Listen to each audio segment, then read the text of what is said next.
Cartas de Cristo. Carta 6. Estas cartas apresentam um conhecimento que as pessoas, ao longo dos séculos, têm desejado obter. Porém, não o receberam porque seu conhecimento científico mundial não era suficiente para capacitá-las a compreender. Foi assim quando estive na Palestina na pessoa de Jesus, expliquei sem cessar a verdade da existência universal de diversas maneiras, mas ninguém entendeu. Como a maioria de vocês deve compreender, não vim neste momento para trazer uma nova religião, um código moral melhor, ou um novo Deus a quem adorar. Também não prego pensamento positivo, como o fazem os seus metafísicos. O pensamento positivo, da forma que a humanidade o concebe, para magnetizar suas necessidades e desejos humanos e os meios para alcançar suas ambições, simplesmente fortalece seu impulso egocêntrico.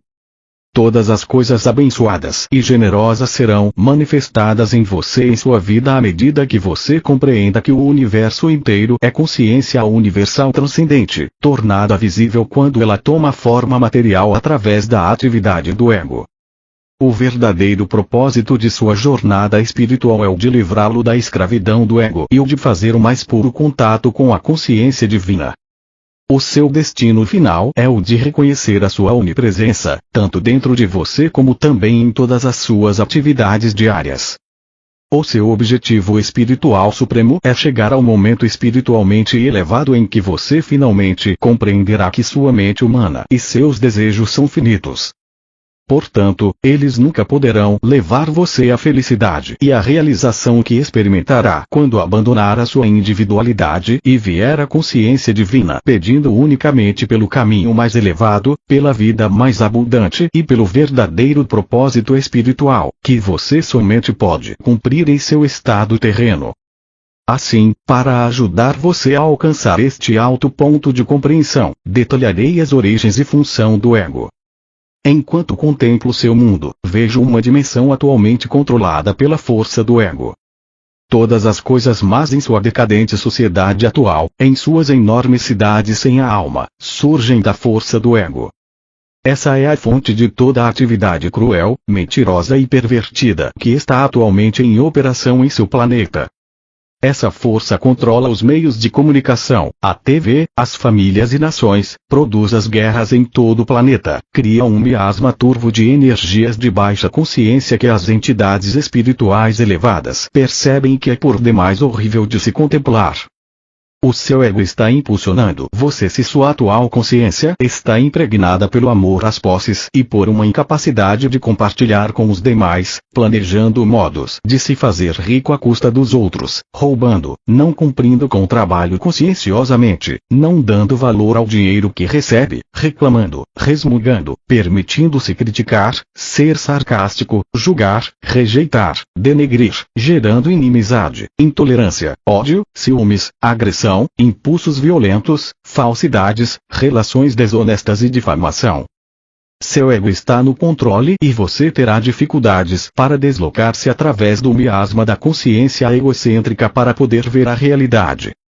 Por esta razão eu venho, por meio destas cartas, para ajudá-lo a compreender exatamente o que está aprisionando você nas suas condições atuais, neste horror que a mente humana não poderia imaginar há um século.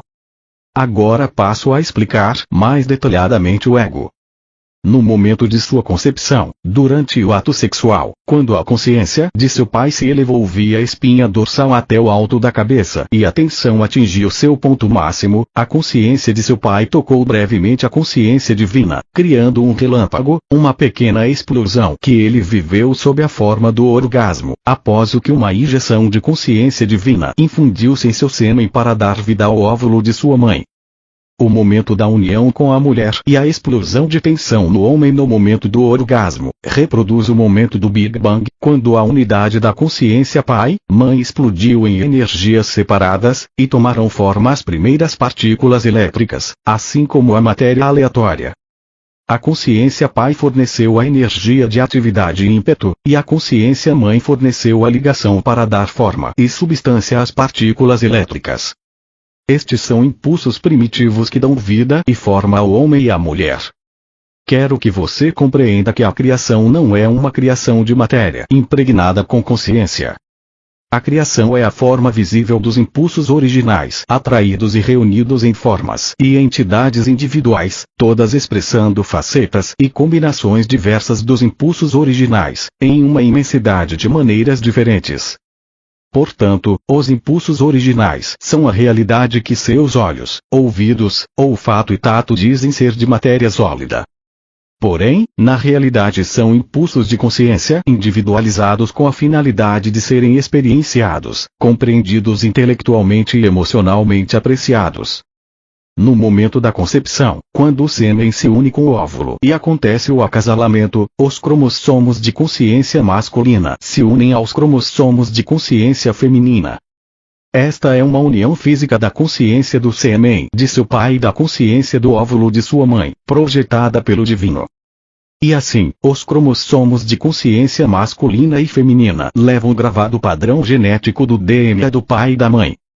O momento da união física do sêmen e do óvulo é conduzido em 2 níveis de criatividade.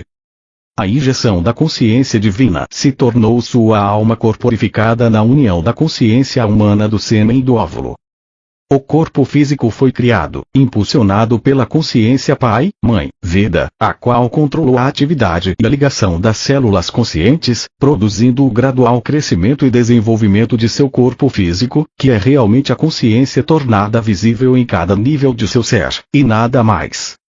A alma permaneceu como uma chama inviolada, metáfora, da vida pai-mãe profundamente entrelaçada nos impulsos físicos de atividade, ligação-repulsão.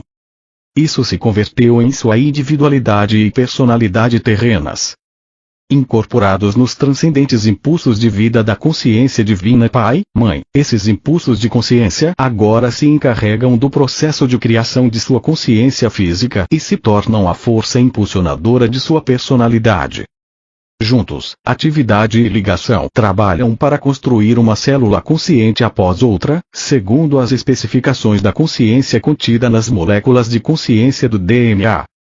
Tanto a personalidade como o corpo são os produtos desses impulsos humanos de atividade, ligação-repulsão.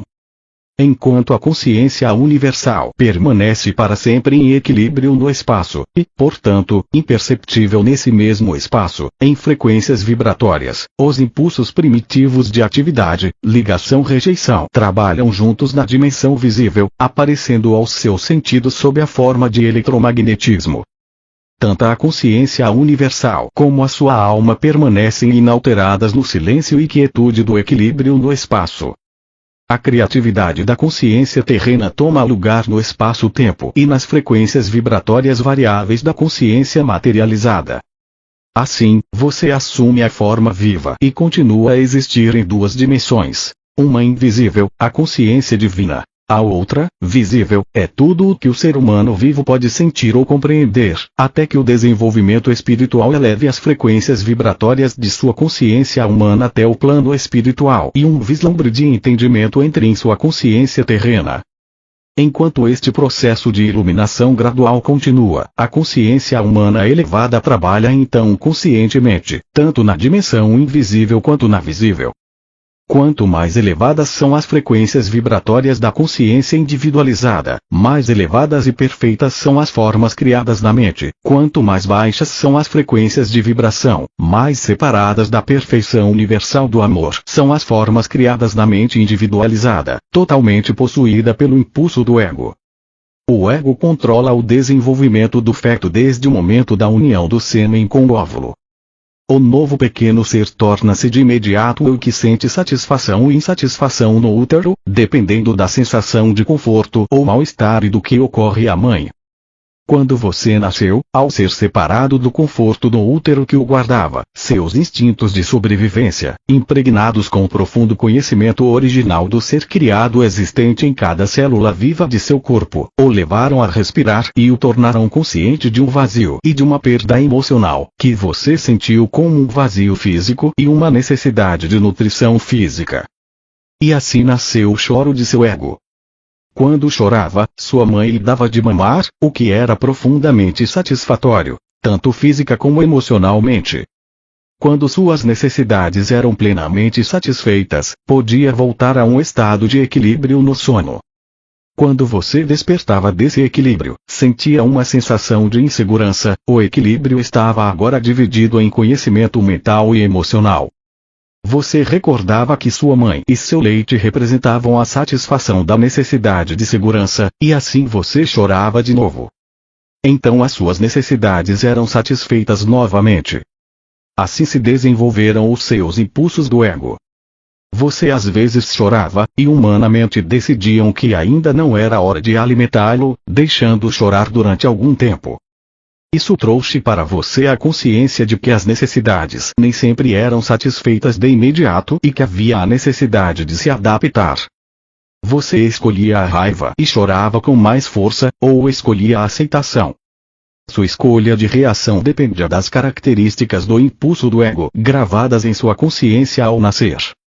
Nenhuma das formas de impulso do ego deve ser condenada ou julgada. Elas são o resultado natural do fator criativo do ego, que assegura a individualidade. Como expliquei em minha última carta, o ego é o guardião da individualidade.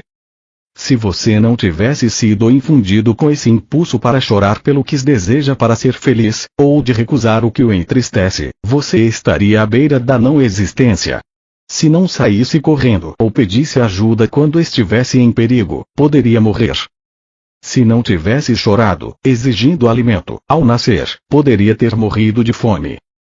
Se não tivesse acolhido com prazer o leite ao mamar, se aninhando afetuosamente a sua mãe, talvez nunca tivesse desenvolvido uma carinhosa proximidade e ligação com ela.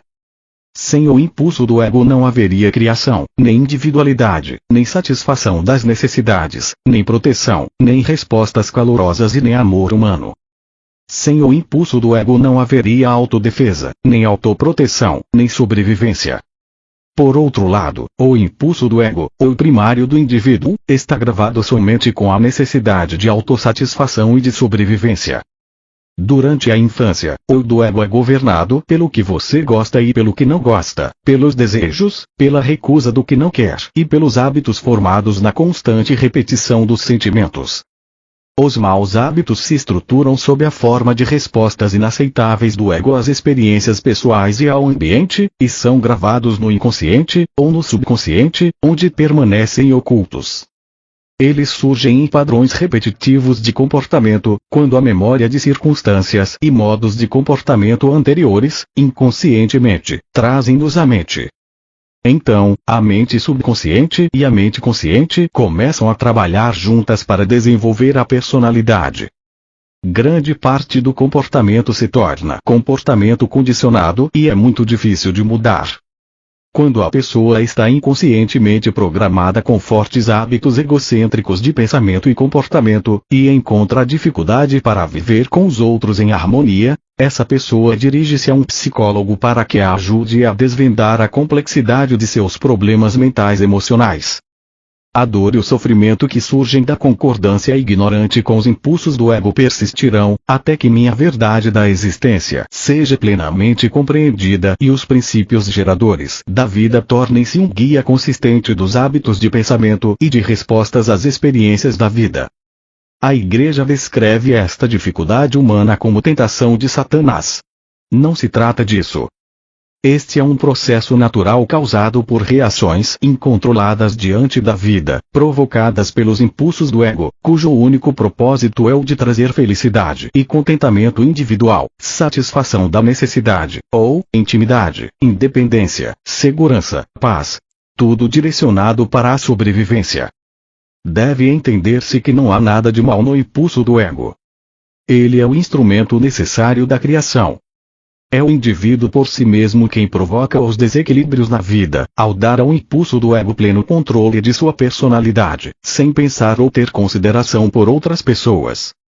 Isso também não deve ser julgado, nem criticado, uma vez que a pessoa que está possuída pelo impulso de seu ego não conhece outra maneira de pensar ou de operar dentro da dimensão terrena. A criança nada sabe sobre o autocontrole além daquilo que os seus pais e mestres da escola ensinam para ela. Portanto, os erros que comete ao responder perante a vida com os seus altos e baixos só podem ser aceitos com bom ânimo pelos pais e mestres, uma vez que a criança não tem compreensão do que a está impulsionando. Se ela quer algo, o quer imediatamente e se pergunta por que não pode tê-lo. Não há nada mais em sua mente do que isso. Ela vê algo de que gosta, e o quer.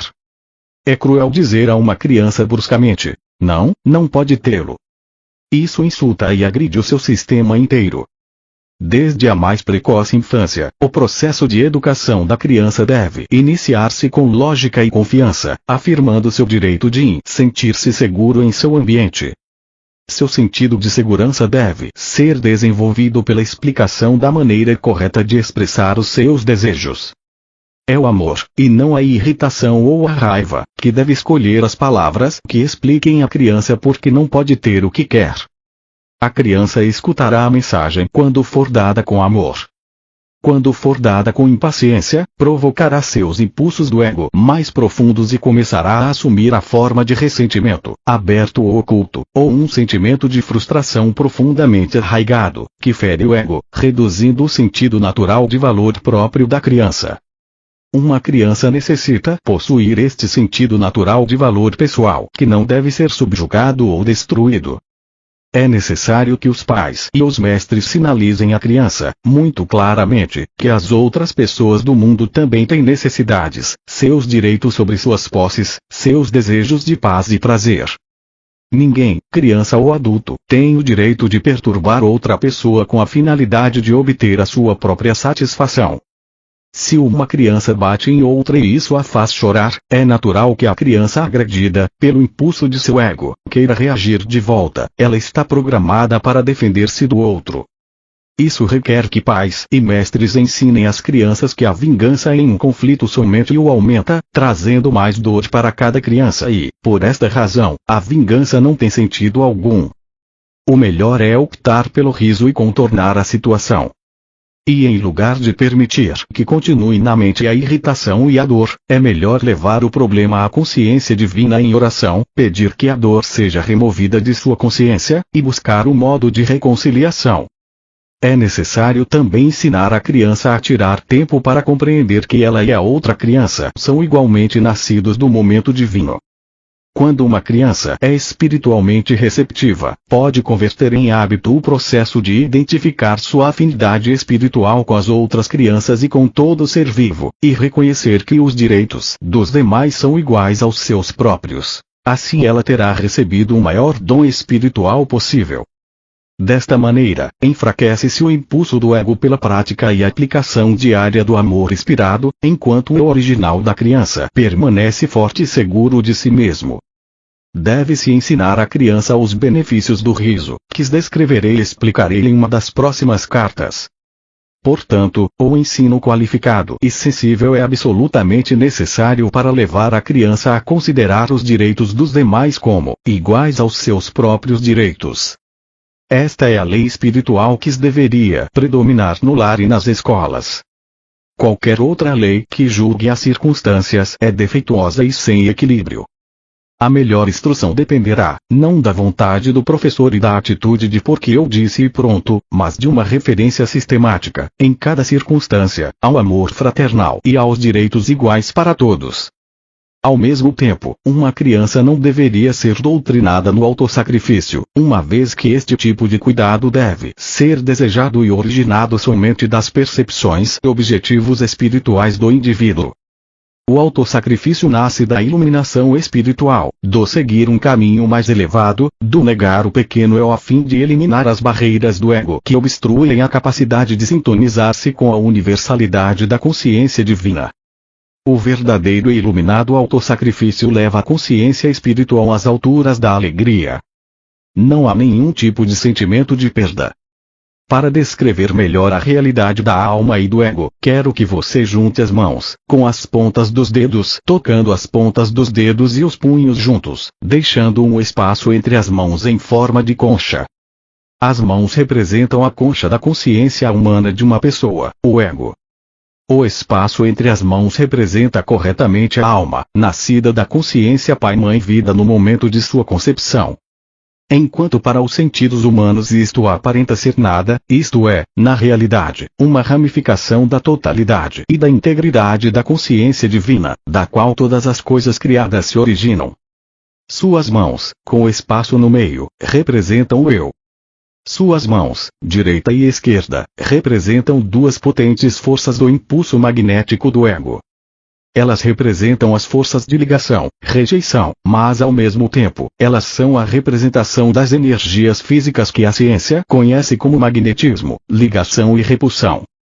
Agora, a partir da sua mão esquerda, dobre a mão direita fechando-a e visualize que a utiliza para conseguir o que quer da vida. Ela representa, também, o que sua consciência humana percebe como a atitude ambiciosa perante a vida. Concentre-se neste exercício e observe que sua mão direita representa a força magnética da natureza, o vínculo, a atração, a gravidade evidente em toda a natureza. É a fonte de todo querer e desejar. É o impulso magnético que está sempre direcionado para conseguir o que seja necessário ou muito desejado e prazeroso na vida. Este impulso magnético tem a intenção espiritual de ser dirigido para os propósitos edificantes, ganhando, sustentando, construindo e alcançando. Se não houvesse outras pessoas ou criaturas vivas no mundo, o impulso magnético poderia ter pleno domínio em uma personalidade e não causaria nenhum dano. É somente quando se tem que levar em consideração as outras pessoas, outros seres vivos, ou suas posses, ou os seres queridos de outros, que o incontrolado impulso magnético que atrai, liga, agarra e retém se torna uma doença da personalidade, se não está equilibrado com as necessidades de todos os outros seres vivos. Agora retorne suas mãos à posição original, formando uma concha com a mão esquerda. Então leve sua mão esquerda para trás e visualize que ela representa um impulso magnético de repelir, empurrar, esbofetear ou defender-se de qualquer invasão não autorizada de sua propriedade, ou posses, ou qualquer ataque sobre sua pessoa, família ou trabalho. Esta mão esquerda representa um impulso magnético de rejeição cuja intenção espiritual é a de assegurar privacidade e segurança em sua vida. É uma arma legítima quando sua sobrevivência física ou emocional está em jogo, contanto que você sempre se lembre de que cada ação sua é um padrão eletromagnético de atividade, atração, repulsão ou inconsciência que repercute, e no final se exterioriza, na forma de um ataque similar sobre si mesmo. O aborrecimento pode vir sob a forma de uma crítica por parte de seus pais, professores ou chefe, e as palavras de autodefesa que afloram a sua mente e saem de sua boca são palavras do ego completamente motivadas pela autodefesa, expressando o impulso magnético de repulsão e rejeição. E quando suas palavras egóicas de ataque se incendeiam num discurso irado, assim também o ego de seu rival é igualmente ameaçado e surgem dele ou dela palavras de autodefesa contra você. O que pode ter começado como uma ação adulta necessária, apontando algum erro e uma maneira melhor de atuar, frequentemente é entendida, por um ego sensível e autocentrado, como um ataque pessoal. O que deveria ter sido um instante de crescimento transformou-se em um tempo de conflito, raiva, possíveis lágrimas, ressentimento contínuo e mútua hostilidade. Em situações como essas, inesperadas, rápidas e desnecessárias, se gera um conflito na mente, expressado em palavras, mesmo em ações, que se perpetua através do ressentimento e do ódio. Lembre-se de que cada atividade mental, o pensamento e as reações emocionais de atração e repulsão, são todas energias criativas da consciência. Estas energias da consciência criam as formas desagradáveis que repercutem, desenvolvem a direção do caráter e afetam os relacionamentos em geral e o meio ambiente, e elas reduzem a vitalidade do corpo, conduzindo diretamente a uma sensação de mal-estar físico, a uma infecção viral ou a uma doença crônica. Quando é atacado de algum modo, o caminho mais elevado, um caminho unicamente de repercussões construtivas, é o de recordar que você pode chamar instantaneamente a consciência divina, da qual receberá imediata proteção em qualquer eventualidade. Todavia isso só é possível se você puder ir além do impulso magnético de resistência do ego, com a perfeita segurança de que a consciência divina atende cada uma de suas necessidades. Agora volte sua mão esquerda para sua posição original, junto à mão direita. Perceba que durante o exercício, o espaço entre as mãos permaneceu espaço. Ele não esteve envolvido em nenhuma atividade de suas mãos. E assim é com sua alma, quando o seu ego está ocupado, segundo após segundo, sempre e para sempre em alerta para realizar as suas necessidades e para defender você de qualquer aborrecimento. A consciência divina de sua alma fica oculta, ainda que esteja sempre em seu interior. Quando estive na terra, falava com as pessoas sobre o reino dos céus. Eu disse que ele estava dentro de cada um. E assim é. É a sua alma. É a morada do equilíbrio da consciência divina, que deu para você o ser como futuro homem ou mulher. Desejo muito poder depositar em sua mente uma visão mais ampla de sua fonte de ser, para que você possa perceber com um pouco mais de clareza o seu começo, de onde você veio. Você também deve compreender que sempre que pronuncio uma palavra para descrever aquele que verdadeiramente não é conhecível, eu mesmo estou nas mais altas frequências infinitas e mais de vibração, no limite do grande equilíbrio universal, de onde todas as coisas retiram o seu ser e sua forma. Se eu falar de uma montanha, uma imagem virá à sua mente, porém você não conhecerá a imensidão de sua estrutura, a resistência de sua rocha, os seus barrancos, picos e cavernas, a neve que a cobre a cada inverno, as cascatas caindo em mananciais quando se derretem as geleiras.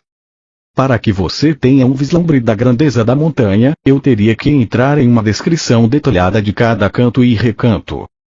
E mesmo depois da explicação verbal mais detalhada, você teria somente uma imagem mental para sua inspiração. Você ainda não conheceria a montanha.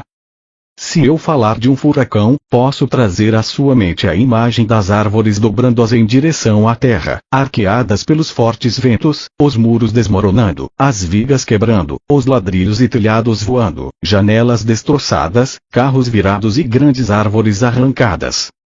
Porém, até que o tenha experimentado pessoalmente, você nunca conhecerá a força e o ruído daquele vento, o estrondo da alvenaria caindo e o terror que aquilo gera no coração das pessoas que têm de suportá-lo. E assim é quando tento descrever para você aquele que deu o ser a toda a criação. Você pode apenas imaginar, mas não pode saber. Você começará a ter alguma ideia do que tento explicar somente depois de ter experimentado por si mesmo tudo o que eu disse a respeito. Portanto, não deixe que ninguém que tenha lido minhas cartas discuta com quem quer que seja, ou negue a verdade do que estou ensinando, ou rejeite as minhas palavras, pois eu digo verdadeiramente que vocês não podem conhecer plenamente aquilo que ainda não experimentaram. Apenas aqueles que me seguirem com aceitação e fé na meditação diária, na purificação da consciência e na oração fervorosa, pedindo iluminação, no final obterão vislumbres cada vez mais profundos, e, portanto, experiências, daquilo a que a criação mesma pode dar acesso, a consciência divina. Talvez você se pergunte, qual é a diferença entre a consciência universal e a consciência divina? A consciência universal é o reino universal do espaço, onde ninguém pode entrar ou acessar, uma vez que ele permanece em um estado de equilíbrio e de energia autônoma. A consciência divina é a reunião dos impulsos originais dentro da consciência universal, que foram liberados para converter-se na atividade e na substância da criação no momento do Big Bang. Impulsos se dividiram na explosão e então se reuniram no estado de mútua retenção. Estavam destinados a trabalhar para sempre no reino criado, separadamente, se manifestando como energias, ou em conjunto, retidos em equilíbrio. É somente nesse reino da consciência divina que a ciência pode penetrar. Talvez o parágrafo seguinte explique isso com maior clareza. Consciência universal, personificação dos impulsos universais. Impulso da vontade de criar, em mútua retenção com impulso do propósito de experienciar a si mesmo. Inteligência, em mútua retenção com amor.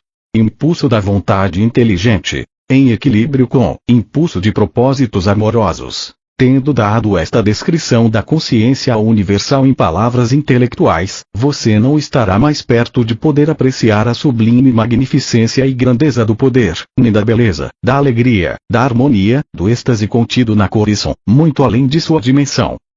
Somente nós, que ascendemos nas frequências vibratórias de consciência até os portais ou limites do equilíbrio da consciência universal, é que experimentamos e podemos irradiar, sem desejar realizá-lo, o êxtase da autoconsciência do verdadeiro potencial, a maravilhosa alegria da realização pessoal sem levantar um dedo.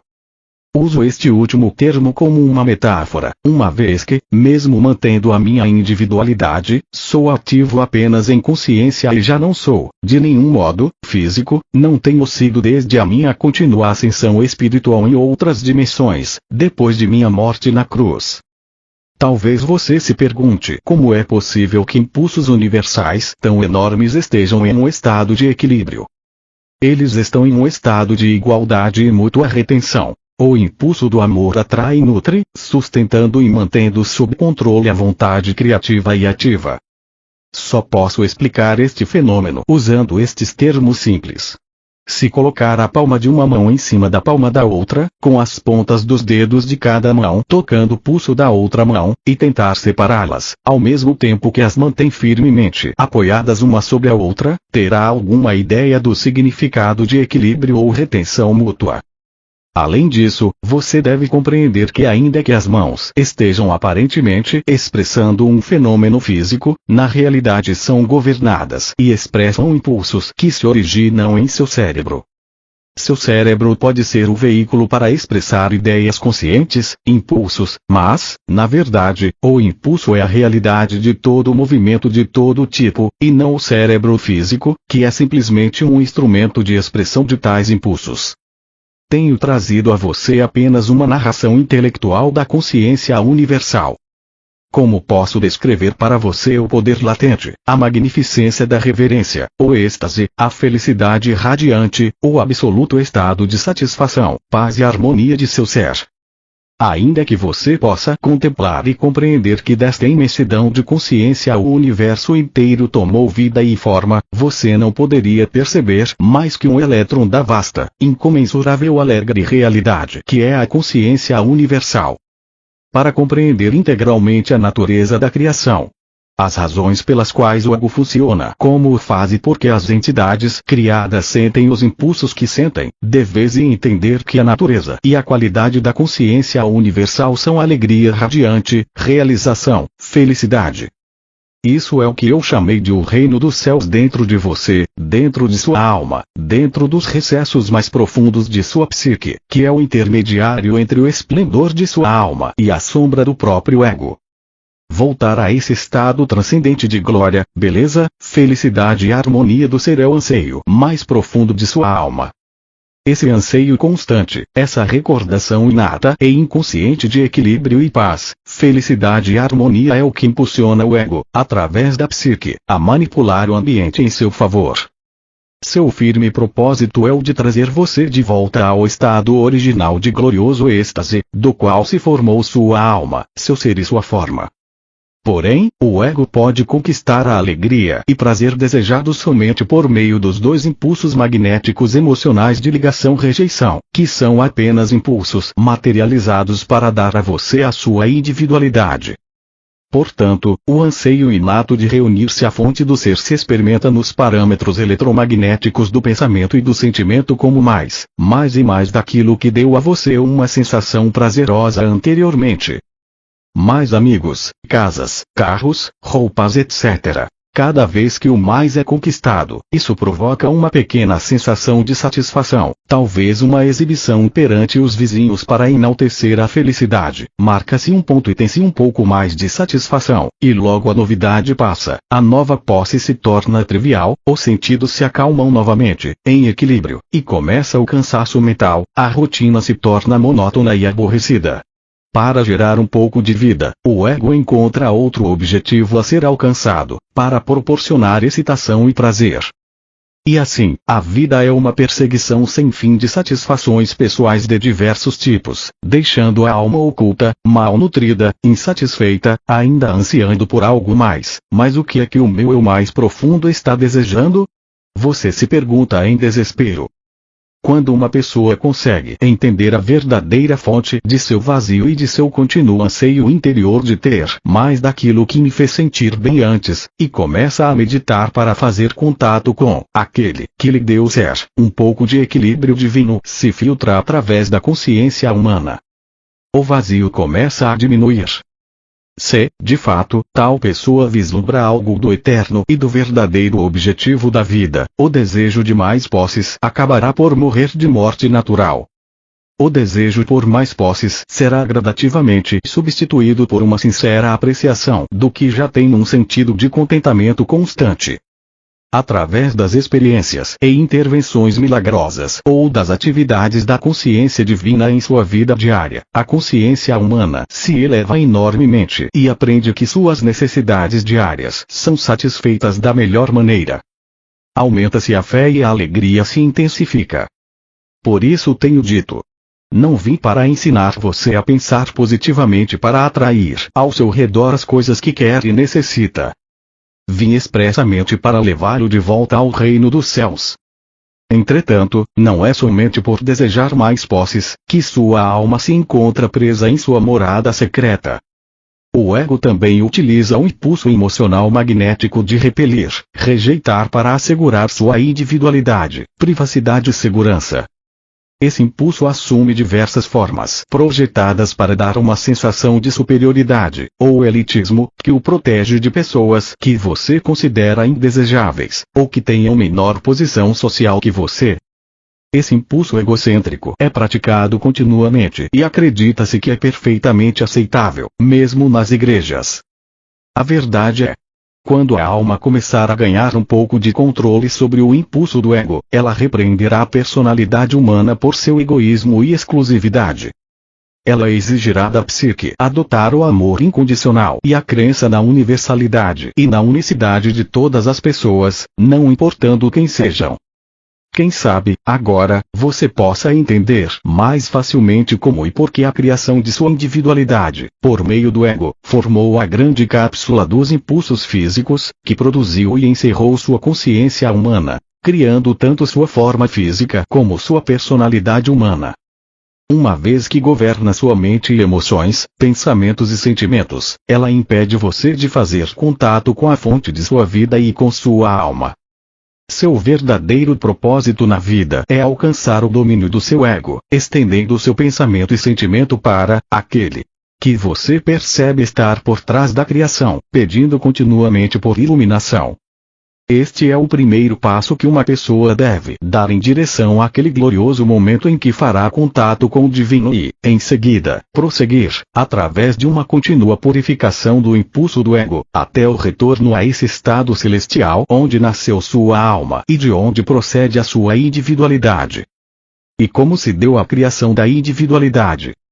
Como disse antes, a consciência universal alcançou o ponto máximo de mútua retenção e houve uma explosão que separou e dividiu o impulso da vontade criativa do impulso de propósitos amorosos, os quais se separaram e se fizeram ativos na criação como Pai inteligência, Mãe amor, vistos como eletricidade, magnetismo, ligação, repulsão, vida, reunidos em equilíbrio como consciência divina. VIDA, portanto, o mundo visível, longe de ser sólido e matéria imponderável, na realidade é mente atividade trabalhando sempre em conjunto com o emocional magnético, ligação, repulsão. Também conhecido como atração, ligação. Pai inteligência, eletricidade física e mãe amor. Físico magnético, ligação, rejeição, juntos produziram um filho, o ego.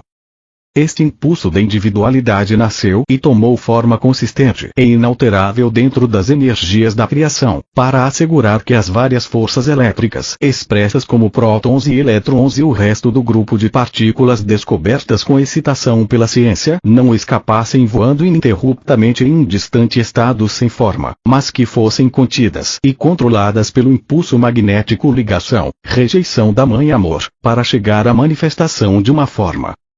A ciência talvez conteste os parágrafos anteriores, uma vez que ela tem se esforçado bastante para descrever os vários processos de ligação, aplicando diversos termos às energias de ligação.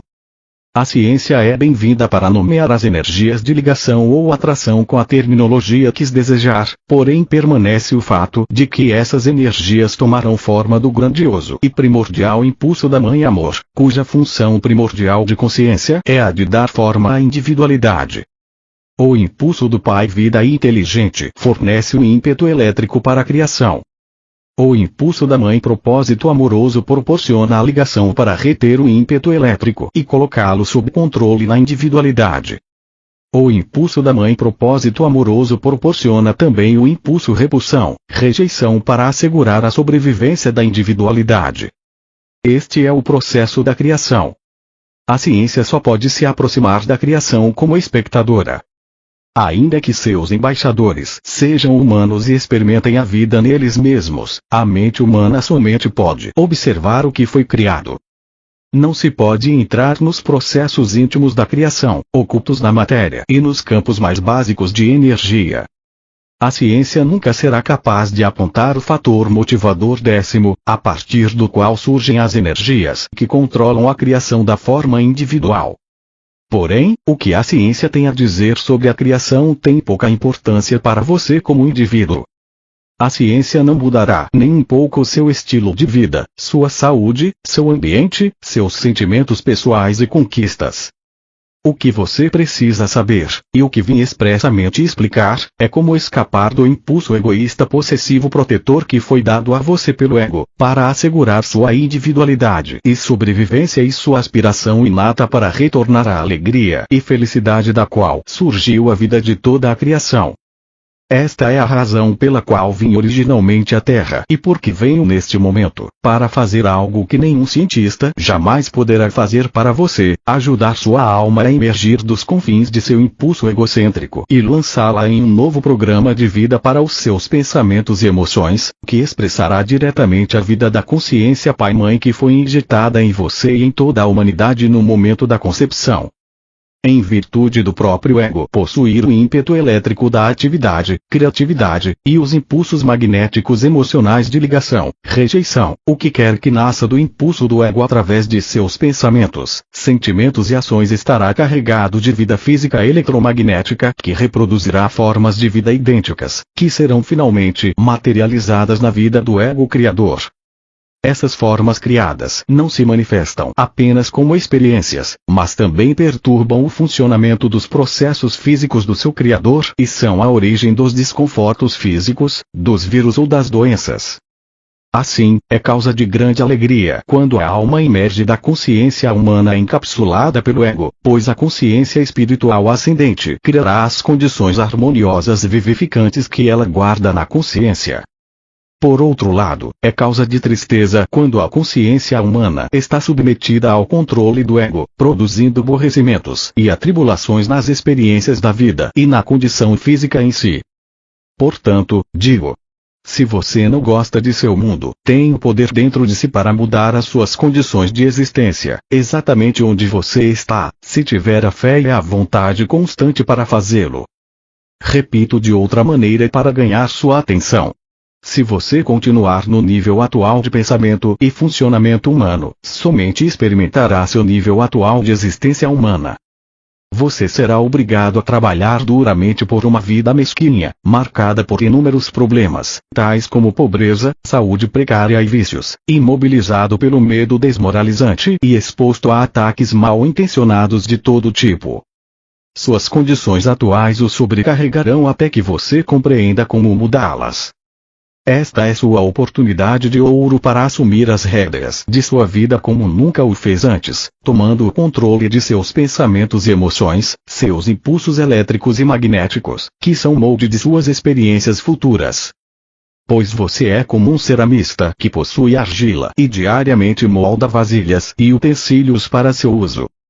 A consciência é a argila, a substância com a qual você cria sua vida, e cada condição relacionada a ela. Você, sozinho, molda a sua vida na forma que ela tem. Através de seus pensamentos você pode mudar seu futuro pessoal, se levar em conta as minhas palavras, compreender suas verdadeiras origens, acreditar nelas e utilizar este conhecimento em sua rotina diária. Você pode afetar seu ambiente, seu lar, sua família, seu trabalho, as pessoas com as quais se relaciona, assim como também as plantas, os animais e o clima. O que você mantiver firmemente em sua mente é o que exteriorizará. Portanto, é crucial para o seu desenvolvimento espiritual e para o seu desenvolvimento pessoal humano que compreenda plenamente tudo o que estou tentando ensinar a você. Não pense que estas cartas que apresento são demasiado difíceis de compreender, passando em seguida para uma maneira mais fácil de encontrar a felicidade. Creia-me, não há verdade nem caminho mais fácil para encontrar o equilíbrio e a felicidade que você procura, porque minhas palavras descrevem a verdade universal da existência e da vida, com a qual você está atualmente construindo ou destruindo sua vida. Ao mesmo tempo, você pode ter certeza de que nunca poderá criar novas condições para você mesmo até descobrir por que como criou condições negativas e destrutivas no passado. Tudo que você vive neste momento foi criado e colocado em movimento com pensamentos, palavras e ações no passado. De modo que não se ressinta com suas circunstâncias atuais, uma vez que você mesmo as criou. Seja sensato. Leia estas cartas e dedique toda a sua força e vontade para descobrir os meios que você usou no passado, em sua ignorância, para estragar a sua vida. Em seguida, tome as medidas necessárias para purificar a sua consciência. Talvez você se pergunte: por que devo purificar a minha consciência? Eu digo: você nunca semearia um campo de milho sem primeiro arar a terra e usar o maquinário para aplainá-la e espalhar o fertilizante. Se por ignorância você semear entre as ervas daninhas, em solo cheio de torrões, ou deixar de colocar o fertilizante, sua colheita será escassa e desigual. É a mesma coisa quando você mistura em seu terreno pensamentos egoístas e vive exclusivamente do seu conhecimento, força e vontade humanos. Você fica limitado em tudo o que faz. E, inconscientemente, você cria circunstâncias que limitarão a colheita de seus esforços.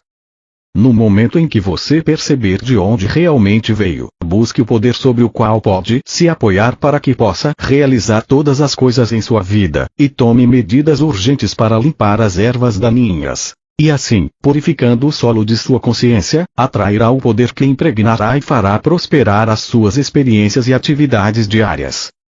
Poderíamos dizer que o poder é seu fertilizante, porém isto seria totalmente impreciso e falso. O fertilizante é um alimento químico inanimado para as plantas, enquanto que o poder que você pode extrair através da meditação diária é a vida que irá revigorar todo o seu ser, sua vida e mesmo as suas plantas, os tijolos de sua casa e suas instalações, muito além do que você acredita hoje. As pessoas que empregam toda a sua força de vontade para viver esta verdade veem os frutos inegáveis em suas vidas e, ao vê-los, sua fé e determinação aumentam. Assim, entram em um círculo de bênçãos e ficam surpresas ao constatar que outras pessoas possam resistir a esta verdade e que escolham ficar fora da harmonia terrena e espiritual na qual é possível viver. Se você estiver preparado para ouvir, ponderar e para meditar nas páginas seguintes, começará a compreender o que esteve oculto desde o início da criação. Purificando a consciência, enquanto você faz todo o trabalho necessário para a purificação mental e emocional, utilize minhas palavras das páginas anteriores que descrevem aquele que trouxe você e todo o mundo para a existência visível, e construa um estado de consciência e contato com a sua poderosa consciência divina. Desse contato virá a inspiração e a força para efetuar a purificação mais rapidamente. Enquanto acontece a purificação, você experimentará uma nova felicidade e realização em cada faceta de sua vida.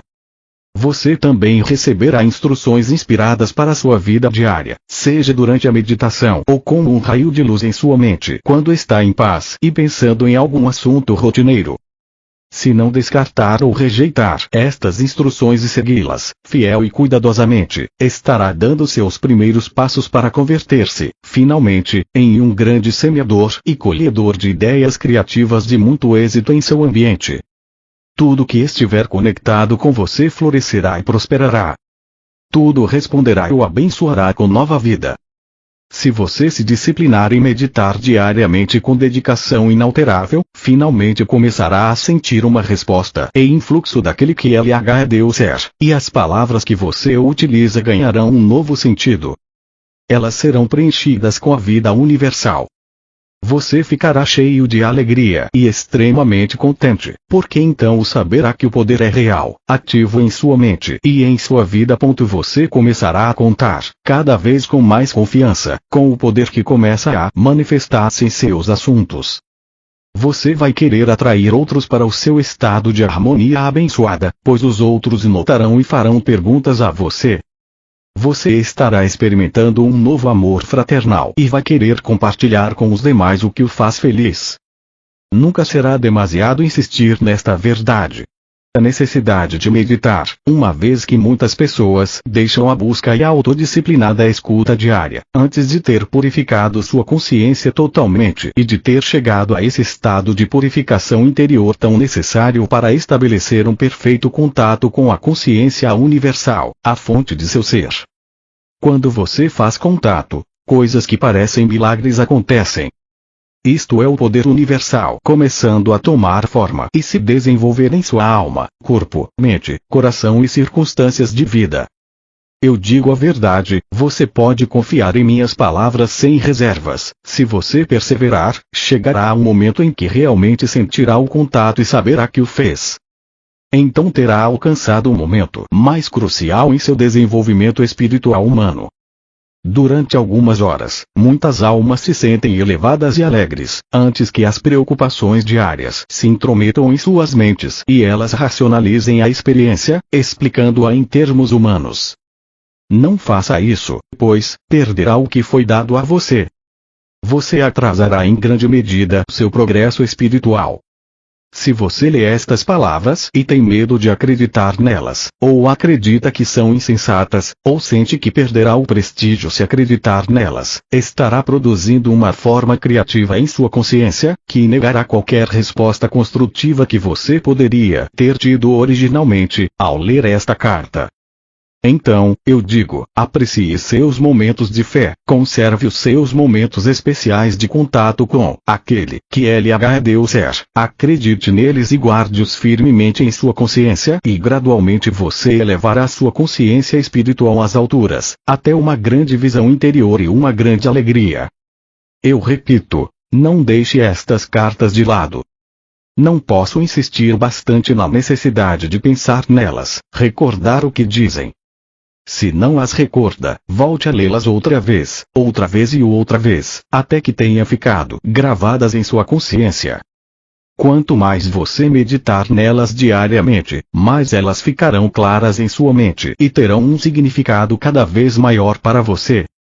No final, verá que elas se tornaram como alimento e bebida para você, construindo sua moral e aumentando sua determinação, para ajudá-lo a transformar as suas condições atuais em um estado de harmonia, amplos crescimento, prosperidade e paz.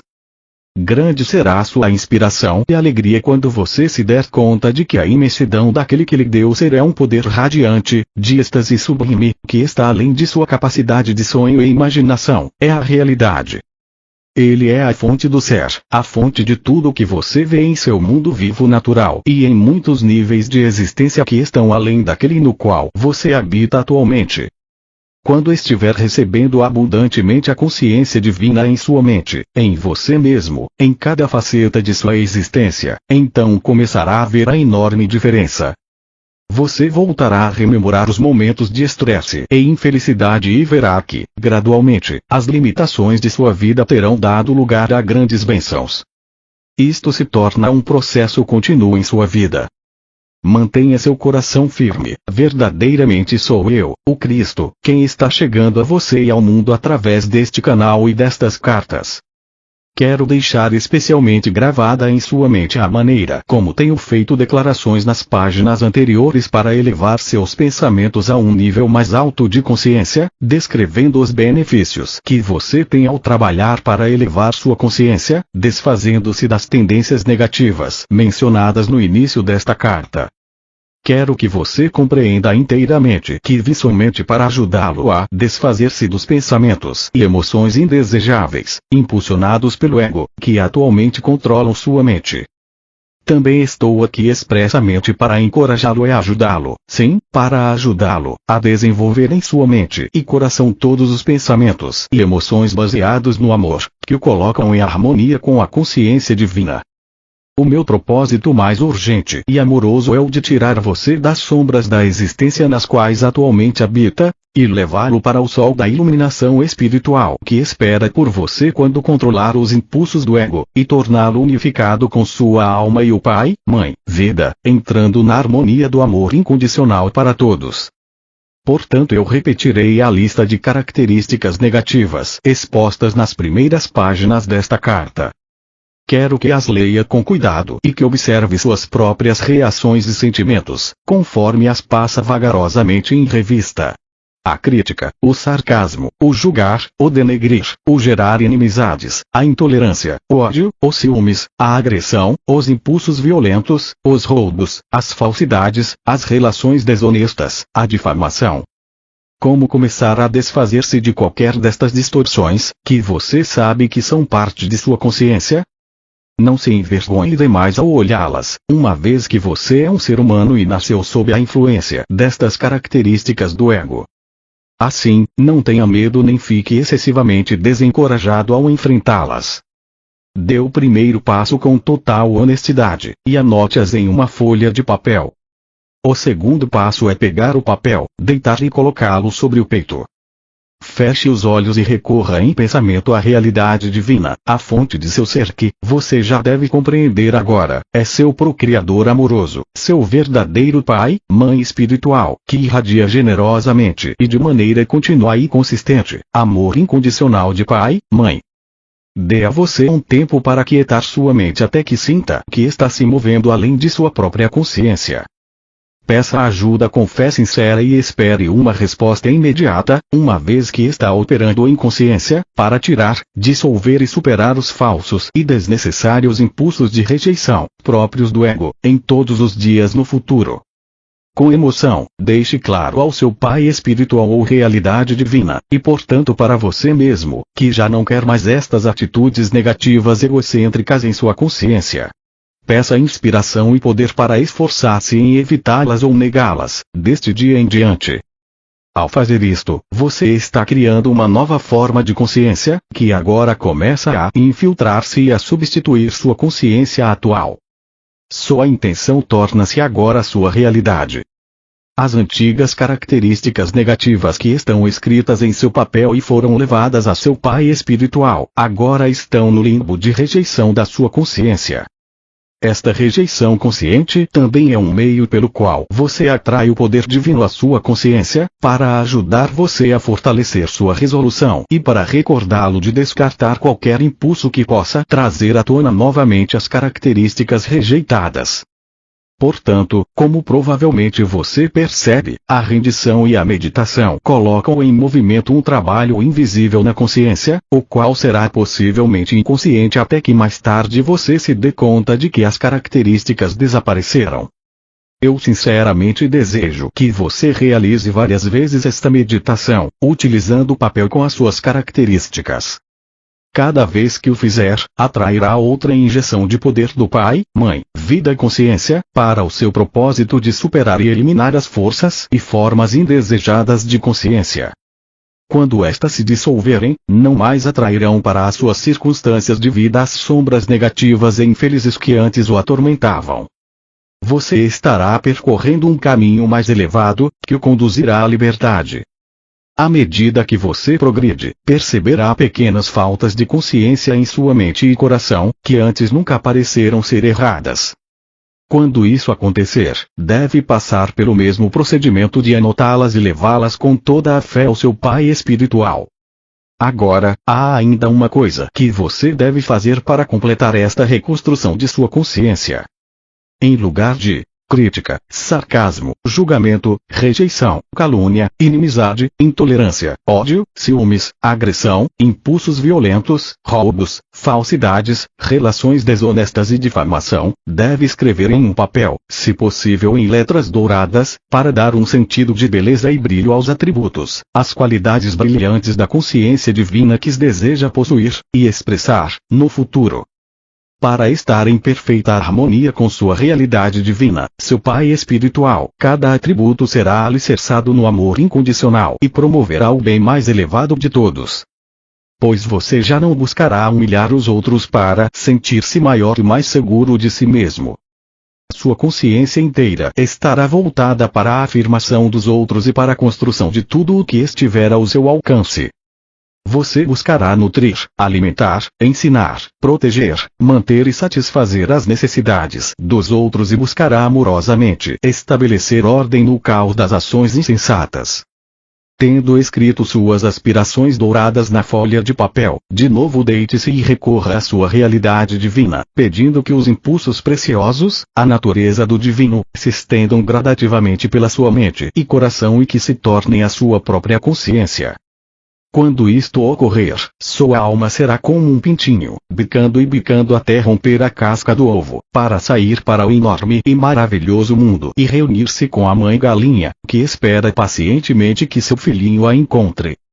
Isso é o que ocorre comigo e com todas as outras almas crísticas. Nós esperamos, observamos e ajudamos as pessoas que anseiam conhecer a causa do vazio de seu espírito, que dedicam seus corações para transcender as ocupações terrenas, aqueles cujas mentes estão sendo atraídas para propósitos mais elevados na vida e que sonham em entrar em perfeita sintonia com as suas próprias almas e com a fonte divina do ser. Ansiamos amorosamente por esses viajantes espirituais, mais do que eles próprios possam suspeitar. Isso significa que esperamos amorosamente por você, que está lendo esta carta. Quando você estiver novamente reunido com a fonte de seu ser, terá alcançado seus verdadeiros propósitos na Terra. Terá cumprido sua verdadeira missão na eternidade. E então, deixe sua vida real começar. Você terá entrado no reino dos céus. Não direi a você que qualidades escrever para estabelecer a sua nova consciência, estas devem vir de suas mais altas e melhores percepções atuais. Estude novamente a natureza divina da consciência divina, que percebi tão claramente no deserto e que relatei na carta 1. Deixe que esta natureza divina se torne a sua própria natureza. Quero que saiba que quando você empreender esta viagem com real sinceridade, estarei ao seu lado em cada ocasião. É meu mais querido desejo que você saiba que estou com você e que estou enviando apoio e força em sua busca para unificar-se com sua realidade divina. Sobre o cristianismo agora passo a falar de assuntos mais terrenos. Enquanto lê as páginas seguintes, observe o que ocorre com seu humor ou seu sentimento de bem-estar. Este é um exercício para reconhecer o que acontece na consciência, enquanto mudam os seus pensamentos e você utiliza um novo conjunto de palavras. Por favor, leia as próximas páginas com muito cuidado, seja você um cristão praticante ou não, e resista se você tiver uma forte tentação de saltá-las. Anote suas respostas, ideias, sentimentos, e sobretudo, qualquer mudança de sentimento, seja de depressão ou de prazer. Anote o número da página onde as palavras começarem a melhorar seu ânimo e a levá-lo para um plano superior de paz e felicidade. Este é um exercício dos mais importantes. Se não o fizer, você continuará lendo a respeito da consciência sempre, porém nunca alcançará uma profunda compreensão do que é a energia básica da sua existência, da matéria, do corpo e do ambiente, dos acontecimentos de sua vida, de seu humor e de suas aspirações espirituais. Você não chegará a compreender que a consciência é a totalidade, tudo em sua existência e experiência, até que observe como as ideias e opiniões podem elevar ou baixar as frequências vibratórias de sua consciência. Desejo que você se torne consciente das palavras que utiliza em sua vida diária, a qualidade de vida que elas criam para você e o impacto que elas causam sobre os outros, elevando os seus ânimos em paz e alegria ou deixando-os deprimidos e esgotados. Além disso, é minha sincera intenção alcançar aqueles de vocês que atualmente estão vinculados à religião cristã, que estão lutando com o condicionamento religioso passado ou presente e encontram dificuldades para se livrar de suas percepções dos dogmas, a fim de se moverem livremente nas frequências vibratórias mais finas de um conhecimento espiritual superior. Talvez você tenha medo de ser condenado simplesmente por ler estas páginas, ainda assim, elas o atraem fortemente e você sente intuitivamente que está lendo sobre a verdade da existência, que não foi ensinada por seus líderes religiosos. Você está dividido entre sua necessidade imperiosa de conhecer a verdade e o temor de desgostar a Deus, seja qual for a forma pela qual percebe na atualidade. Eu, o Cristo, estou muito consciente da angústia que estas cartas causam a muitas pessoas sinceras e desejo conduzi-las além de sua inquietude, até a perfeita paz mental e alegria. Por esta razão, é absolutamente necessário primeiro analisar as suas crenças atuais e as origens das doutrinas da Igreja, antes de continuar ensinando a você a mais profunda verdade a respeito da natureza do universal e da própria natureza do homem.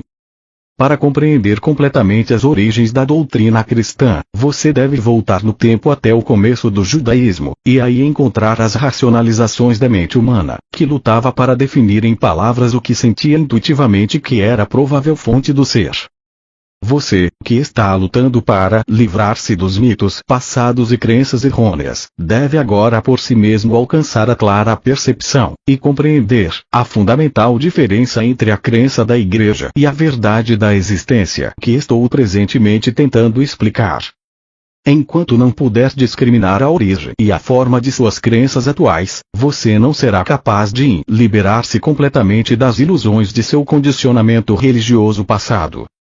Você terá um pé aqui, outro lá, uma posição perigosa para se estar. Esse estado mental provocará um grande conflito e poderá levá-lo a abandonar a busca e voltar às antigas formas religiosas, cômodas e emocionalmente seguras, mas que não levam você a lugar algum. Portanto, tenha cuidado, e não se deixe intimidar pelas ameaças de desgostar a Deus e outras condenações do mesmo gênero. As origens da crença em uma superdivindade individual. Começaremos com uma descrição das origens da crença em Deus, um nome que tem significado muitas coisas diferentes para a humanidade. Esta crença começou quando os antigos hebreus caminharam pelos desertos e se perguntaram sobre as origens da criação. Imaginaram que de alguma maneira, a fonte da criação deveria seguramente ser um super-humano, homem, Deus, invisível e muito superior à Terra e à humanidade. Alguns dos profetas antigos estavam misticamente conscientes de que a fonte da criação estava difusa e presente, de alguma maneira, em toda a criação e que ela existia também na dimensão eterna, porém este misticismo não estava disponível para a mente humana comum. Você deve compreender que apesar da aparente realidade, em sua mente, de tal Deus, originária de suas leituras da Bíblia, ninguém jamais vislumbrou tal super-humano, homem-deus em nenhuma forma, exceto, quem sabe, Moisés, que afirmava tê-lo visto em um arbusto ardente, e que disse que ele se descreveu como eu sou o que sou. Tudo o que se sabe deste Deus super-humano é derivado das leituras de descrições pitorescas de Deus, dadas pelos profetas durante sua permanência na Terra. O fato de que os religiosos se voltam apenas aos antigos para citar sua verdade, uma vez que eles não podem acreditar que Deus é verdadeiramente real, eterno e igualmente capaz de falar com as pessoas nos dias atuais desta era, mostra o quanto são ilusórias as crenças religiosas. Seus líderes religiosos têm pânico de qualquer crença que não combine com as antigas. Eles nunca consideram, ou têm medo de considerar, que talvez o conhecimento espiritual dentro da dimensão terrena seja evolutivo. Quero que você veja que um tecido de crenças, uma mescla de racionalizações e crenças, foi forjada para criar uma rede de segurança mental emocional com a qual é possível envolver e prender as mentes e os corações das pessoas. Tudo que se ensina às pessoas na fé cristã é baseado na emoção e se origina no ouvir dizer, derivações de antigas narrações de minha vida e morte na Terra. Mesmo assim, acredita-se nelas fanaticamente. Os cristãos aprendem que Deus é amor, e é consciente de seus pecados. Deus castiga, disciplina, premia os bons e envia desgraça aos maus. Esta é uma exata descrição da atividade e da consciência humana. Os cristãos aprendem que eu, o Cristo, na pessoa de Jesus, morri pelos pecados do mundo. Fui o Cordeiro de Deus sem mancha, sacrificado para pagar o preço dos pecados humanos. Eu fiz o supremo sacrifício de mim mesmo para cumprir esta estranha façanha de pagar pelos pecados através dos tempos. Eu novamente entrei em meu corpo, depois da morte pela crucificação, e apareci muitas vezes em meu corpo para confortar e ensinar a meus discípulos enlutados. Eu até ingeri comida durante minhas aparições. Após 40 dias, elevei-me fora da vista de meus discípulos, alçando o meu corpo aos céus. Como perguntei na carta 3, o que eu faria com um corpo humano no céu, na vida mais além? Eu disse em minha última ceia que meus discípulos deveriam recordar aquela última refeição com eles, partindo o pão e passando-o a um e que deveriam beber da mesma taça de vinho e recordar que meu corpo foi crucificado e meu sangue derramado para trazer a eles a verdade do ser. Entretanto, este evento se converteu em uma estranha crença, na qual com pompa e cerimônia no altar, meu corpo é transferido às hóstias que os fiéis devem engolir com a devida reverência. Meu corpo. Que bem faria meu corpo, espiritualizado ou não, para aqueles que comungam? Você percebe como a mente pode ser condicionada a aceitar bobagens ilógicas, que perduram há 2000 anos porque têm sido sustentadas por uma grande hierarquia de papas e cardeais, vivendo em palácios, imensamente ricos e mantidos com grande pompa terrena, em cerimônias prestigiosas. Eu quero que você conheça a verdade sobre aquela fatídica noite, a que chamam de minha última ceia. Para maior clareza, ainda que seja doloroso fazê-lo, desci em minhas frequências vibratórias de consciência, para entrar diretamente na recordação consciente de meus pensamentos e sentimentos, durante a última refeição com meus discípulos. Ainda que eu fosse um homem forte, iluminado e seguro de que tinha um destino a cumprir que não poderia evitar, não queria evitar, estava profundamente triste ao começar a refeição, a ceia da Páscoa. Meus discípulos tinham sido meus amigos e tinham ficado ao meu lado em algumas circunstâncias difíceis. Eu estava sofrendo por ter que deixá-los e temeroso por seu bem-estar. O que aconteceria a eles ao ficarem sozinhos, sem a minha orientação e proteção? Dependiam de mim mais do que percebiam. Recordei meus anos ensinando as pessoas. Senti uma profunda sensação de ironia ao recordar a minha volta do deserto. Estava sujo, descuidado, porém literalmente possuído por uma alegre solicitude para com os meus semelhantes e intensamente entusiasmado porque poderia colocá-los no bom caminho, introduzir em suas mentes a verdade sobre a existência, mostrar como superar os seus temores, suas doenças, pobreza e miséria. Eu iria conquistar o mundo. Porém, como tinha sido diferente o resultado? Logo estaria pendurado em uma cruz. Era verdade, entretanto, que eu tinha alcançado muito êxito. Refleti sobre os momentos de cura e a aceitação alegre das pessoas ao Pai amoroso. Eu podia compreender porque o sumo sacerdote e o conselho me odiavam. Ao invés de medo, castigo e sacrifício de animais, eu tinha trazido às pessoas a realidade do Pai, amor, provando isso pela cura de casos terminais. Voltei minha atenção aos meus discípulos, que estavam falando entre si enquanto comiam. Eles permaneciam inconscientes do desafio que me aguardava, minha crucificação. Embora eu os tivesse avisado várias vezes, negaram-se a aceitar minhas palavras como verdade. Pensaram que eu começava a ter medo do sumo sacerdote e se perguntavam por quê. Eu já havia conseguido sair de situações ameaçadoras antes. Como era costume na Páscoa, falavam das circunstâncias da fuga dos israelitas para o Egito. João, que tinha uma forte imaginação, fazia um relato vívido de Moisés reunindo os israelitas e dizendo que finalmente iriam deixar o Egito, escapando da escravidão para a liberdade no deserto. Por esta razão, Moisés se dirigiu ao responsável de cada família, para que matasse um cordeiro sem mancha e com um punhado de ervas, marcasse com sangue a porta de sua casa. Moisés disse que anjos viriam voando à noite, atravessando o Egito, matando os primogênitos de todos os egípcios e o seu gado, deixando somente os primogênitos dos israelitas, que seriam salvos pelas marcas de sangue em suas portas. Enquanto os escutava, vendo seus sorrisos e sinais de aprovação para aquele maravilhoso acontecimento, me dei conta, angustiado, de que pouco haviam realmente compreendido de minha descrição do Pai Celestial. Ouvi as palavras de João sobre sangue, sangue, sangue, sangue do cordeiro sem mancha, sangue nas marcas das portas, sangue das crianças e do gado egípcios. Como sempre, me espantei com os séculos de preocupação judia com o sangue e brevemente recordei que Abraão esteve mesmo disposto a matar o seu único filho, com a intenção de oferecê-lo em sacrifício, porque acreditava que Deus tinha dito a ele para fazê-lo. E logo pensei nos sacrifícios diários de animais no templo. Para mim, todo o conceito de fazer correr sangue como forma de pagar pelo pecado, era completamente repulsivo. Porém, fiquei calado e não discuti com os homens. Percebi que suas mentes estavam cheias daquelas tradições, tão sólidas e duras como pedra. Esta foi nossa última refeição juntos, em volta da mesa. Deveria ser um momento de paz entre nós e uma despedida amorosa. Era duplamente importante para meus discípulos, porque a Páscoa era um acontecimento muito sagrado para as suas mentes judias, e isso eu teria que aceitar com um espírito de amor e compreensão.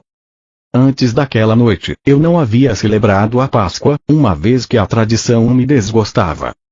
Preferia subir as colinas tranquilamente, para meditar, deixando meus discípulos celebrarem a Páscoa com suas famílias. Por causa daquele hábito, eles não estranharam meu silêncio no momento.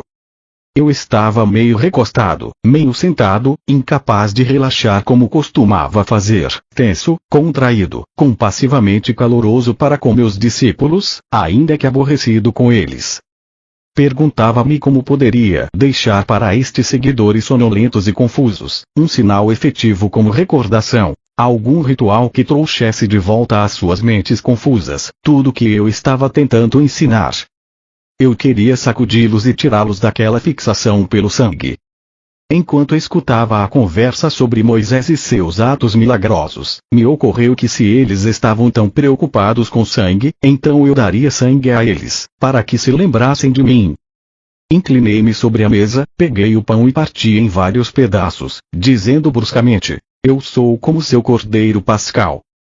Distribuam este pão entre vocês e peguem cada um a sua parte. Comam e façam isto em minha honra, por ter trazido a vocês a única verdade que o mundo já ouviu. Deixem que este pão seja o símbolo de meu corpo, que está a ponto de ser maltratado na cruz. Pararam de conversar e olharam para mim. Vamos, comam, eu disse. Como em um sonho, silenciosamente tomaram um pedaço de pão, passaram-no aos outros e todos comeram a sua parte. Então peguei uma grande taça de vinho e disse para beberem e passarem aos outros. Este vinho é o símbolo de meu sangue. Eu vim para dar a vocês a verdade. A verdade sobre Deus, a verdade sobre a vida. Porém, eu fui rejeitado. Meu sangue correrá por vocês. Novamente, em silêncio, beberam da taça e a passaram entre si. Suas faces estavam tensas, mas não disseram nada. Era óbvio que todos estavam comovidos pelas minhas palavras, que não agradava a eles. Eu sabia que Judas tinha recebido dinheiro para apontar-me aos soldados do sumo sacerdote, quando o momento chegasse. Também sabia que a noite da Páscoa seria aquele momento. Então disse a Judas: vá logo e faça o que tem que fazer. Judas me olhou longamente e vi a dor e indecisão em seus olhos. Ele estava repensando o assunto, porém o meu tempo havia chegado e eu queria terminá-lo de uma vez. Vá, disse com dureza. Judas levantou-se e saiu da sala. Os discípulos ficaram surpresos pela maneira como eu falava e perguntaram o que Judas iria fazer. Vai dizer ao sumo sacerdote onde me encontrar. Vão crucificar-me, exatamente como eu falei para vocês. Observei, com certo cinismo doloroso, as expressões de seus rostos, dúvida, sobressalto, terror. Logo, brotou uma torrente de perguntas ressentidas. o que iria acontecer a eles? Eles tinham deixado suas casas e famílias por mim. Se eu fosse crucificado como um delinquente comum, eles perderiam uma vida de liberdade e segurança. Eu então disse que iriam me abandonar. Com veemência negaram tal coisa, mas o fizeram. Estava demasiado cansado para discutir com eles. Eu tinha me tornado tão forte, tão seguro no conhecimento de que o Pai estava em mim, e comigo, a todo instante, que eu podia me dar ao luxo de perdoar a deslealdade deles. E, ao final de tudo isso, seria liberado de meu corpo e poderia ascender aos reinos de luz, que eu tinha frequentemente sentido, mas nunca visto em plenitude com a visão terrena. Era um pensamento que me trazia profundo consolo e uma feliz sensação de expectativa. Então sorri para eles e disse: é bom que tenham feito o que pedi, em lembrança de mim e de minha morte, que está por vir. Continuem partindo o pão e bebendo o vinho juntos, recordando que sempre os amarei e que ficarei com vocês em espírito, até que se reúnam comigo aonde vou. Não tenham medo, vocês serão guiados, serão inspirados, serão fortalecidos e falarei claramente com vocês. A minha única advertência é esta: no futuro, muito do que tenho ensinado a você será esquecido. Muito do que disse será descartado pelo pensamento humano, ou distorcido pelos mitos humanos. Logo houve pânico e um clamor: como será isso? Sorri e levantei as mãos. Falo do que acontecerá em um futuro distante. Enquanto isso, sejam fiéis a tudo o que ensinei e não duvidem de nada do que eu disse. Chegou então a hora de ir ao Monte das Oliveiras, o lugar onde os soldados do sumo sacerdote iriam me buscar. Meus discípulos queriam ainda me fazer perguntas, porém eu tinha chegado ao fim do meu discurso para os homens. Eu apenas desejava preparar-me, em total silêncio, para a minha aprovação, entrando em espírito em um estado de segura e consistente sintonia e comunicação com o Pai. Caminhamos para o jardim e me retirei para minha rocha preferida. Sentei-me protegido do vento e envolvi-me na túnica. Fechei os olhos e pouco a pouco senti que entrava em uma grande serenidade de espírito e um poderoso silêncio. Logo, o poder em si desceu, tomando minha mente e meu coração. Preencheu-me com tal amor supremo que eu soube que estava sendo apoiado, sustentado no amor e que poderia manter meu amor por todos, não importando o que me acontecesse. Isso era tudo o que importava no momento em que minha hora havia chegado. Essa é a verdade por trás do partir o pão e beber o vinho em minha honra, de minha vida e meus ensinamentos. E como você que está lendo esta carta sabe, tudo que meu Pai me revelou em minha última noite na Terra, se cumpriu. Como eu falava do Pai, do Filho e do Espírito Santo, a Igreja decidiu no Concílio de Nicéia que eu me referia a 3 pessoas em uma. Consequentemente, as pessoas rezam ao Pai para pedir benefícios, imploram ao Espírito Santo para que os instrua espiritualmente e rezam ao Filho para salvá-los de seus pecados. Você pode ver o quanto as crenças são terrestres e humanamente concebidas. Graças ao sentimentalismo e à promessa de uma viagem gratuita ao céu nos calcanhares do Salvador, as crenças tornaram-se uma estrutura religiosa humanamente concebida para consagrar o império da Igreja dentro dos impérios terrenos, Roma, Áustria, Espanha. As crenças foram o pretexto para a tortura sistemática, a morte na fogueira e a execução dos dissidentes. Elas também inspiraram as guerras entre nações. Porém, a percepção espiritual e a criatividade também surgiram de algumas dessas crenças e contribuíram muito para a existência nestes 2 milênios. Essas crenças motivaram a construção de catedrais e igrejas, monastérios e conventos, dando às pessoas um propósito estável, a habilidade de expressar seus dotes artísticos e fornecendo trabalho para os menos talentosos. Elas também permitiram a milhões de consciências acessarem os reinos mais elevados de belos pensamentos e amor. Além disso, foram o ímpeto por trás do misticismo e a iluminação das almas espirituais que chegaram a ver a realidade que estava oculta por trás das crenças. Enquanto tudo isso se passava, as crenças também criaram as condições para o desenvolvimento de hierarquias de superioridade religiosa com imensa pompa e riqueza. Estes são edifícios criados com os impulsos do ego, concebidos pelo ser humano e, portanto, totalmente falsos de um ponto de vista espiritual. A verdade em relação ao pecado é preciso compreender que, ao longo dos séculos, as pessoas sentiram que certas facetas do comportamento humano eram prejudiciais para o bem-estar dos outros. Elas tinham testemunhado assassinatos, roubos de mulheres e de bens alheios, causas de grande dor e sofrimento para a comunidade, tornando a vida difícil, às vezes intolerável. Concluiu-se então que, com certeza, aqueles comportamentos deviam ser contrários à vontade daquele que chamavam Deus. Assim, deram àqueles comportamentos o nome de pecado e os definiram como sendo mal. Finalmente, os profetas concluíram que tal comportamento aberrante devia originar-se de uma força malévola, oposta a Deus, e a chamaram de Satanás. As pessoas ameaçavam e castigaram umas às outras, na crença de que os pecados eram maus e de que seu Deus castigaria os homens pelas maldades contra os outros. Até hoje se pratica esse comportamento nas igrejas.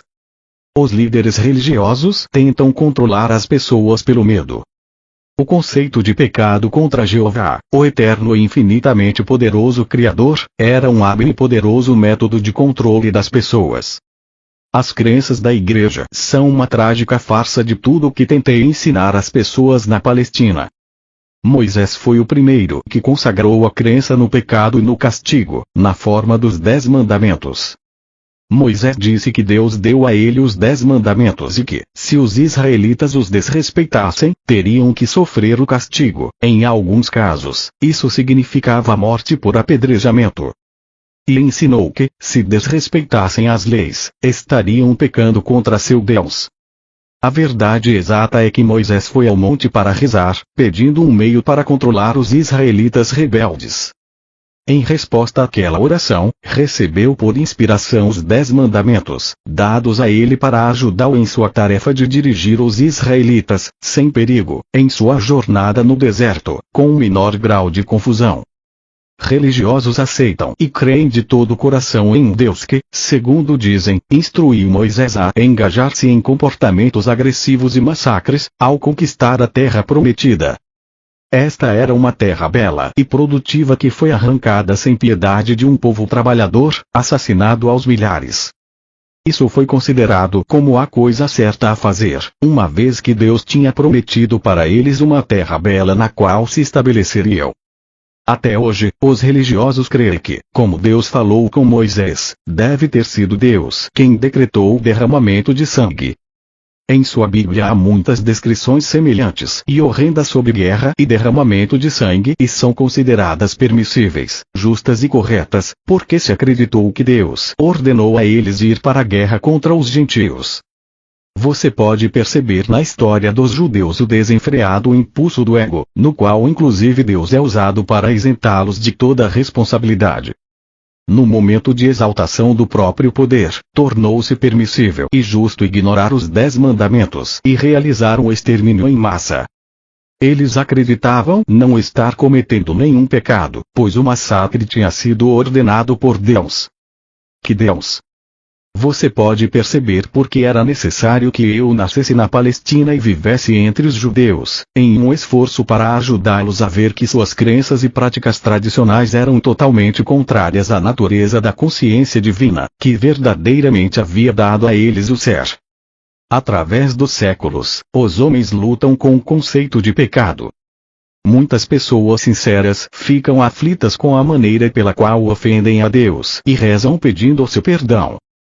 Há muito tempo, sacrificavam um sem número de animais no templo de Jerusalém para apaziguar a Deus, na esperança de escapar das consequências de seus pecados. Desde aquela época, inumeráveis livros foram escritos sobre o tema, expressando pesar e horror por ver o estado da alma dos homens, indicando a mudança de comportamento pelo açoitamento com chicote, para torturar a carne e fazê-la pagar pela maldade de pensamento, palavra ou ato.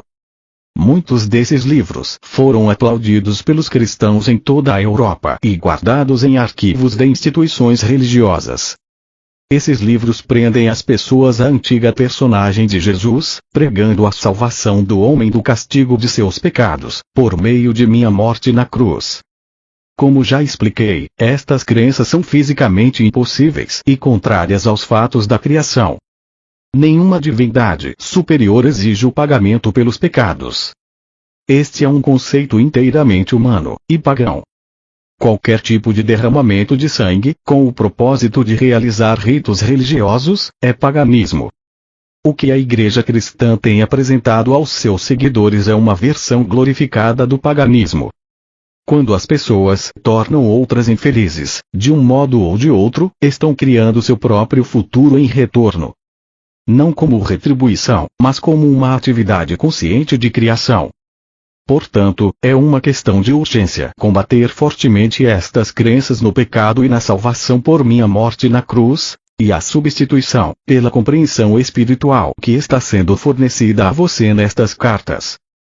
Antes de abandonar o assunto de doutrinas religiosas, quero deixar claro que, através dos tempos, alguns buscadores espirituais na Igreja Cristã purificaram suficientemente sua consciência para adquirirem uma forte consciência do poder que eles chamam Deus, e acabaram por reconhecer que a Igreja não ensina a fonte do ser.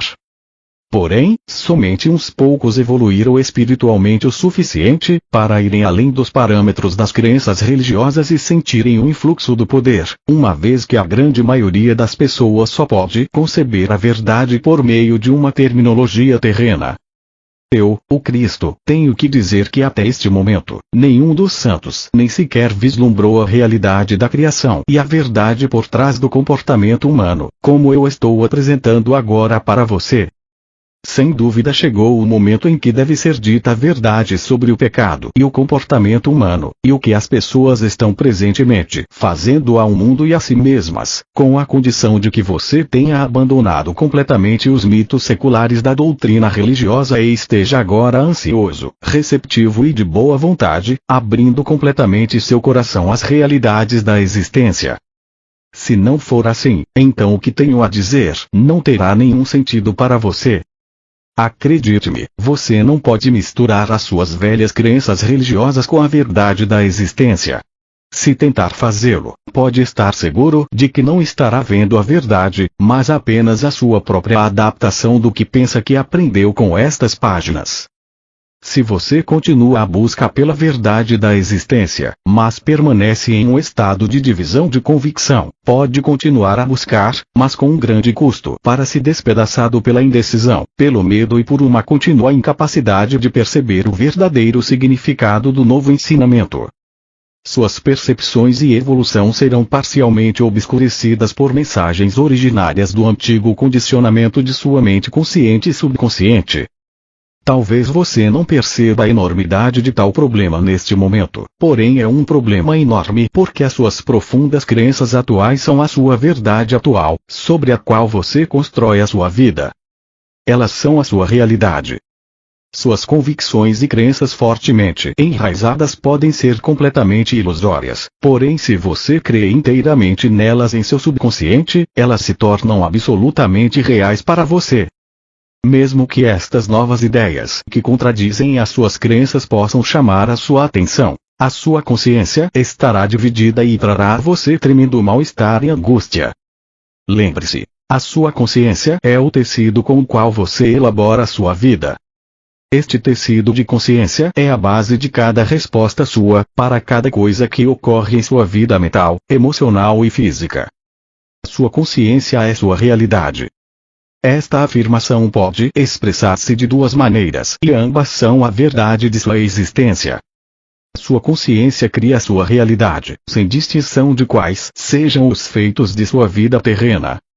Quando as pessoas acreditavam que a Terra era plana, tinham medo de aventurarem-se demasiado longe nos oceanos, pois temiam que o barco caísse pelas bordas.